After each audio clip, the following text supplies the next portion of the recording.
Film ini dimulai dengan memperlihatkan seorang pria buta yang hidup seorang diri bernama Rohan. Ya, walaupun dia buta, tidak sedikit pun dia mengeluh dengan kondisi hidupnya. Bahkan dia selalu bersemangat menjalani hidupnya dan selalu berpikiran positif. Pada pagi hari itu, dia mempunyai janji untuk bertemu sekaligus berkenalan dengan seorang wanita. Tak hanya di rumah, Rohan pun selalu memberikan energi positif di lingkungan tempat tinggalnya. Walaupun dia buta, dia mempunyai kelebihan, yaitu indera penciuman yang tajam. Kemudian dia pun bertemu dengan wanita yang bernama Supriya, yang kondisinya sama sepertinya. Di sini mereka pun dikasih kesempatan untuk berbincang, dan tampaknya mereka mulai mempunyai rasa. Betul memang kata pepatah, kalau cinta itu buta. Saat ingin berpisah, Rohan meminta untuk bertemu lagi besok, tepatnya di kelas menari Supriya. Saat sudah turun, terdapat beberapa pria yang menggangguinya bernama Amit dan Wasim. Besoknya Rohan mendatangi Supriya di kelas menarinya dan mengajaknya untuk berdansa. Awalnya Supriya pun ragu-ragu, namun akhirnya dia pun terbawa suasana. Walaupun buta-buta gini, Rohan sangatlah mahir dalam menari.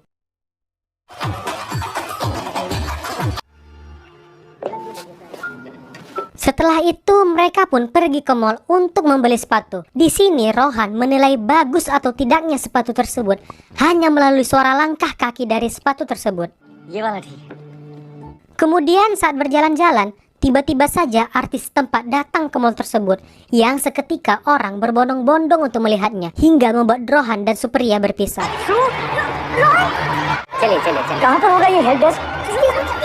Rohan pun panik mencarinya kemana-mana, hingga tanpa sengaja Rohan berjalan menuju panggung artis tersebut sambil meminta-minta tolong. Sang superstar yang melihat itu pun memberikan kesempatan kepada Rohan untuk memanggil Supriya.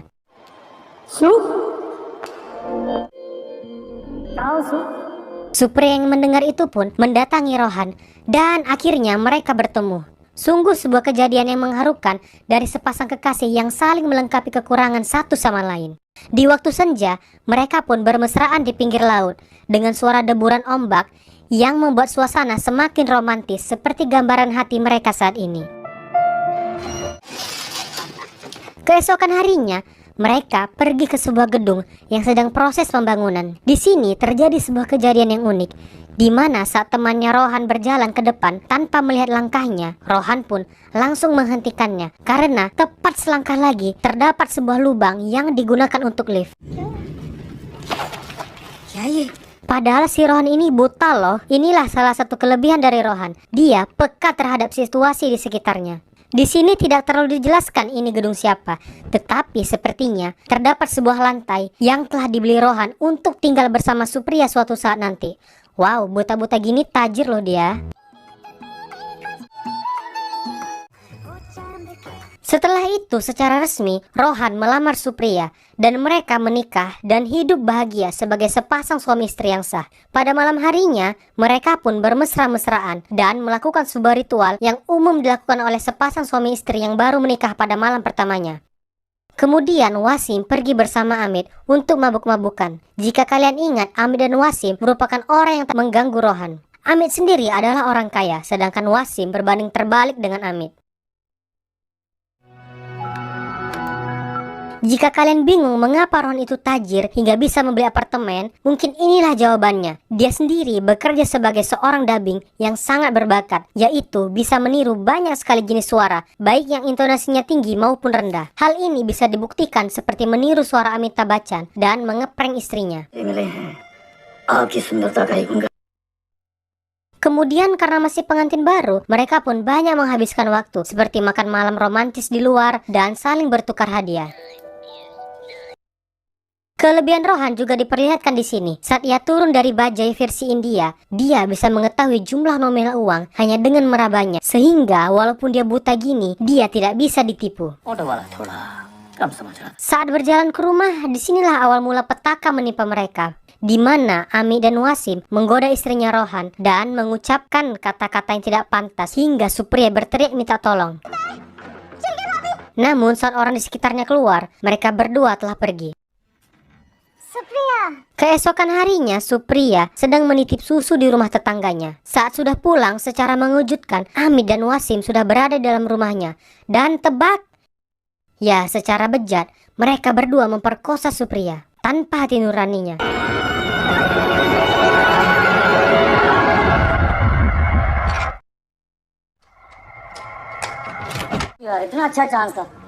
Saat Rohan pulang, dia sangat syok karena Supriya sudah dalam keadaan terikat di kasur dengan mulut tertutup. Kemudian mereka pun melaporkan kejadian tersebut kepada polisi yang bernama Inspektur Chaube. Amit sendiri sudah ditahan, namun untuk memenangkan kasus ini, Rohan harus membuat laporan medis dalam waktu 24 jam. Rohan dan Supriya pun pergi menuju rumah sakit, tetapi di tengah jalan, mereka berdua diculik dan dikurung di sebuah gudang. Yang ternyata ini semua merupakan ulah anak buah Amit.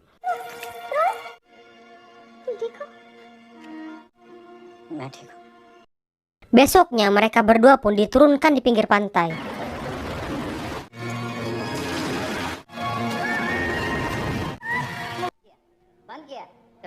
Mereka berdua pun melaporkan hal tersebut kepada polisi, yang lebih tepatnya asisten Chaube. Polisi yang seharusnya membela dan mengayomi, tetapi dia malah tidak percaya kalau Rohan dan Supriya dibuang di pinggir laut dan tidak menerima laporan medis dari mereka karena sudah lewat 24 jam. Bahkan polisi tersebut malah menghina mereka berdua. Wah, cocoknya diapain ya polisi? Pun melewati malam dengan penuh kekecewaan. Besoknya saat sedang mendabing, Rohan pun kehilangan konsentrasinya dan tidak fokus akibat kejadian kemarin. Pada saat Rohan pulang, dia pun berbicara kepada Supriya dengan polosnya. कल के लिए I'm really sorry Su. इसलिए कि क्या क्या था नाराज था खुद से. Namun secara mengagetkan, Supriya telah tewas gantung diri di kamar. Hal ini sungguh membuat Rohan sangat sedih dan sangatlah terpukul. Jujur sih, ini adegan emosional banget. Bahkan gue juga ikut merasakannya.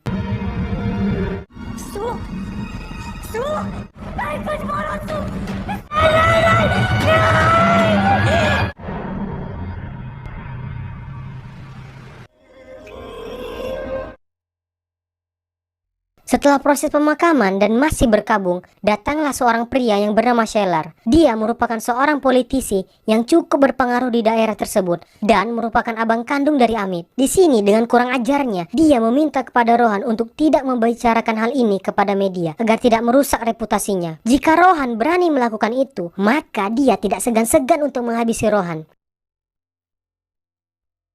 Kemudian Rohan teringat kalau sebelum bunuh diri, Supriya sempat menuliskan surat untuk Rohan. Rohan pun mencarinya dan membacanya dengan merabanya. Di sini Supriya menceritakan kalau saat Rohan di luar, Amit dan Wasim mendatanginya lagi dan memperkosanya lagi. Supriya pun tidak mau membuat Rohan lebih menderita dan lebih malu, hingga ia memutuskan untuk bermain tali gantung di kamar. Rohan pun membaca surat tersebut dengan bercucuran air mata.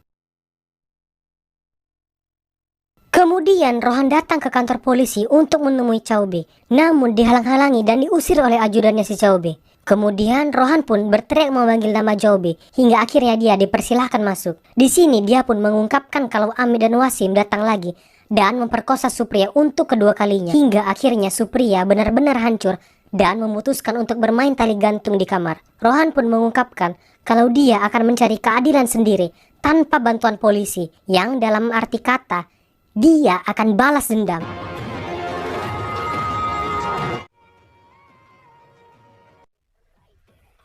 Kemudian Amit pergi berpesta seperti biasa. Setelah itu Rohan mendatangi tempat biasa nongkrong Amit dan Wasim, serta mempelajari ruang gerak dan tata letak dari tempat tersebut. Tak lama setelah itu Amit dan Wasim datang hingga membuat Rohan bersembunyi dan merekam suara Amit. Dilanjutkan dengan merekam suara dari Shelar saat kampanye. Dan tebak apa yang dilakukan Rohan? Dia pun melakukan balas dendam dengan memanfaatkan bakatnya, yaitu dengan mendabing alias meniru suara mereka. Dimulai dari meniru suara Shelar dan menelpon anak buah Chaube untuk menangkap Wasim, hingga dia pun ditangkap. Setelah itu dia menelpon adiknya Wasim yang perempuan dengan menyamar sebagai Amit dan menggoda adiknya dengan mengatakan kalau Amit ingin buka kamar dengannya. Yang tanpa diduga ayahnya Wasim yang temperamen itu mendengar hal tersebut hingga menampar Amit di depan umum, yang padahal Amit tidak tahu apa-apa.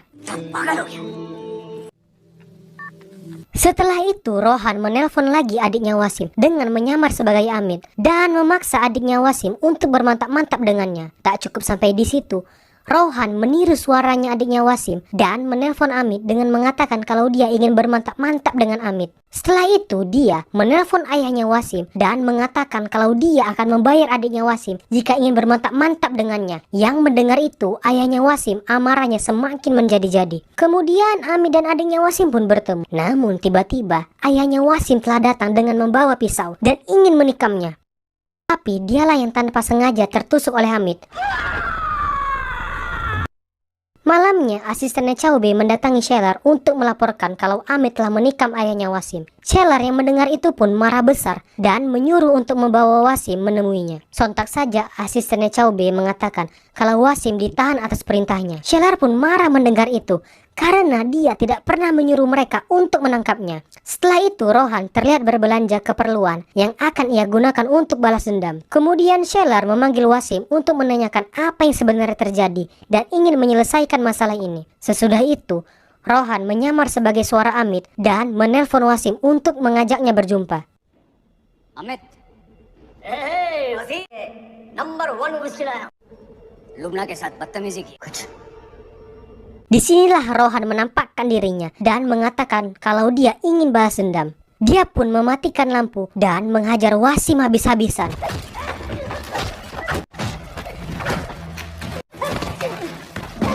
Namun saat Rohan lengah, Wasim menghidupkan lampu dan melempari botol kaca ke kepala Rohan.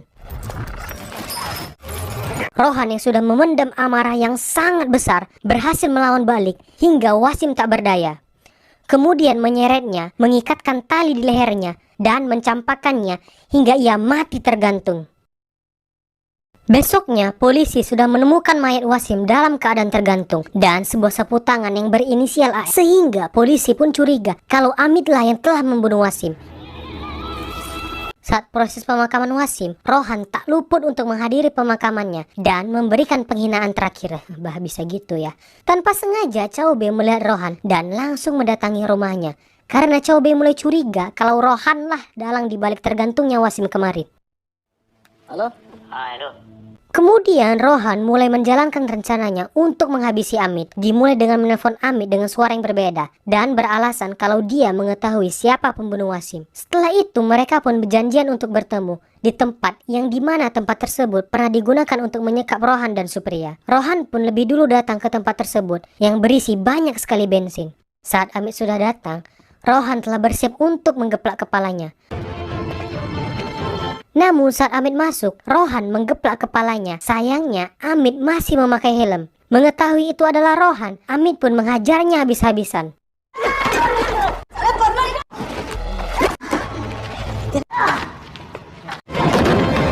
Walaupun Rohan sudah sangat terdesak, dia pun mengeluarkan semua indera pendengarannya dengan kekuatan penuh dan berhasil melumpuhkan Amit.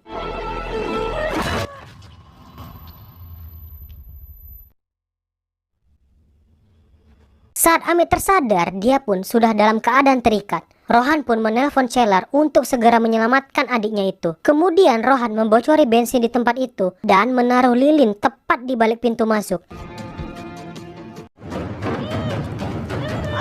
Hingga saat Scheller mendobrak pintu tersebut, tiba-tiba ledakan dahsyat pun menggema hingga menciptakan muntahan api yang sangat besar. Sungguh sebuah dendam yang terbalaskan dengan sempurna. Keesokan harinya, polisi sudah mendatangi tempat tersebut dan Scheller sudah sangat murka melihat adiknya terbunuh, yang kemudian menyuruh Chaube untuk menangkap pelakunya. Di rumah, Rohan pun masih terbayang-bayang dengan keberadaan Supriya di sampingnya. Namun tiba-tiba Chaube datang dan sudah sangat curiga kalau Rohanlah sebenarnya orang yang telah membunuh Amit. Untuk itu dia memerintahkan anak buahnya untuk mengawasi rumah Rohan, hingga Rohan hanya berdiam diri di rumah.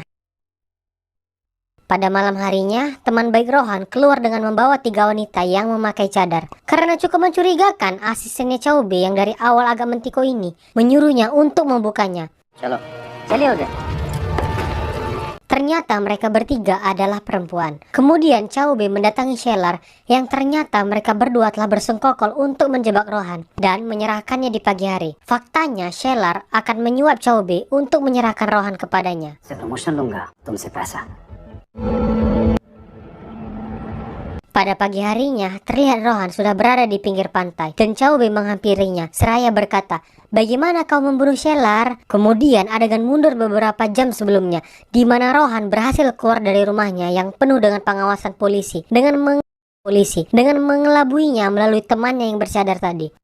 Setelah itu dia menelpon Shelar dengan mengatakan kalau dialah yang telah membunuh Amit dan untuk pergi menemuinya di gedung yang sudah dibangunnya tadi. Disinilah Rohan membalaskan semua dendamnya dengan membunuhnya, yang tentunya dia sudah merencanakan semua itu. Shelar, ये वो दीवारें हैं जहाँ मैं छुपने का था तो बुलाया क्यों? Kemudian bertemulah Rohan dengan Shelar. Diawali dengan Shelar menyuruh anak buahnya untuk mengejar Rohan. Saat Rohan berlari, dia melompat dan seketika anak buah Shelar terjatuh di lubang yang sebelumnya sudah ditutup oleh Rohan. Melihat itu, amarah Shelar pun semakin menjadi-jadi, di mana dia mengeluarkan senjata dan menembaki Rohan. Rohan pun berusaha menghindar. Akhirnya, Shelar berhasil menemukan Rohan dan menghajarnya. Namun, Rohan berhasil melawan balik dan gantian menghajar Shelar.